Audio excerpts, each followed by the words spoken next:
ഒരു സൈക്യാട്രിസ്റ്റ് എന്ന നിലയിൽ കഴിഞ്ഞ കുറേ വർഷങ്ങളായി എൻ്റെ ക്ലിനിക്കിൽ എത്തുന്ന ദമ്പതികളുടെ എണ്ണത്തിൽ നല്ല വർധനവുണ്ടായിട്ടുണ്ട്. വിവാഹ ബന്ധങ്ങൾ ഇന്ന് പലപ്പോഴും കോടതി മുറികളിൽ അവസാനിക്കുന്നത് എന്തുകൊണ്ടാണ്? നമുക്ക് ചില യാഥാർത്ഥ്യങ്ങൾ പരിശോധിച്ച് നോക്കാം. സ്ഥിതിവിവര കണക്കുകൾ സൂചിപ്പിക്കുന്നു, പാശ്ചാത്യരെ അപേക്ഷിച്ച് ഇന്ത്യയിൽ വിവാഹമോചന കേസുകൾ നിരക്ക് ഇപ്പോഴും കുറവാണ്, ഏകദേശം 1.1%. എന്നാൽ 2026 കണക്കുകൾ സൂചിപ്പിക്കുന്നത് നഗരപ്രദേശങ്ങളിൽ ഇത് 3 ഇരട്ടിയായി വർദ്ധിച്ചു എന്നാണ്.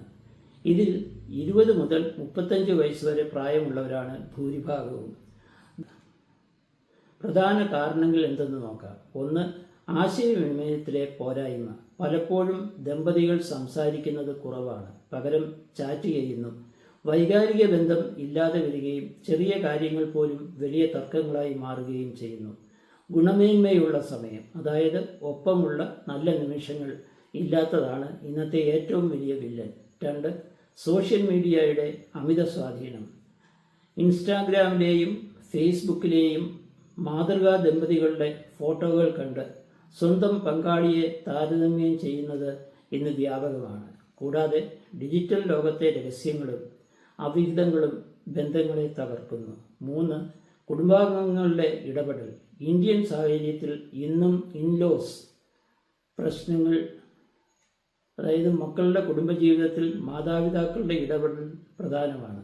ദമ്പതികളുടെ സ്വകാര്യതയിലേക്ക് കുടുംബാംഗങ്ങൾ അമിതമായി ഇടപെടുന്നത് വലിയ മാനസിക സമ്മർദ്ദത്തിന് കാരണമാകുന്നു. 4.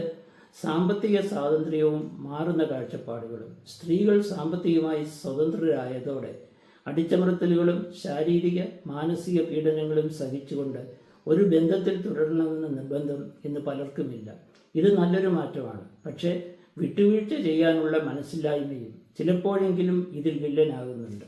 പരിഹാരങ്ങളെപ്പറ്റി ചിന്തിക്കുമ്പോൾ വിവാഹമോചനം എന്നത് എല്ലായ്പ്പോഴും ഒരു പരാജയമല്ല. ചില വിഷലിപ്തമായ ബന്ധങ്ങളിൽ നിന്ന് പുറത്തു കടക്കുന്നത് വ്യക്തിയുടെ മാനസികാരോഗ്യത്തിന് അനിവാര്യമാണ്. എന്നാൽ ചെറിയ പിണക്കങ്ങൾ കൊണ്ട് ബന്ധം വേർപെടുത്തുന്നതിന് മുൻപ് ഈ കാര്യങ്ങൾ ശ്രദ്ധിക്കണം. 1. പ്രശ്നങ്ങൾ വഷളാകുന്നതിന് മുൻപ് ഒരു പ്രൊഫഷണലിൻ്റെ സഹായം തേടുക. ദിവസവും കുറച്ച് സമയമെങ്കിലും ഫോൺ മാറ്റിവെച്ച് പങ്കാളിയുമായി സംസാരിക്കുക. പരസ്പരം ബഹുമാനിക്കുക.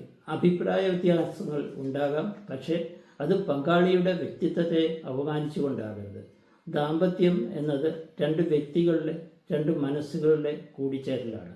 അത് നിലനിർത്താൻ സ്നേഹത്തോടൊപ്പം വേണ്ടത് പരസ്പര ബഹുമാനവും ക്ഷമയുമാണ്.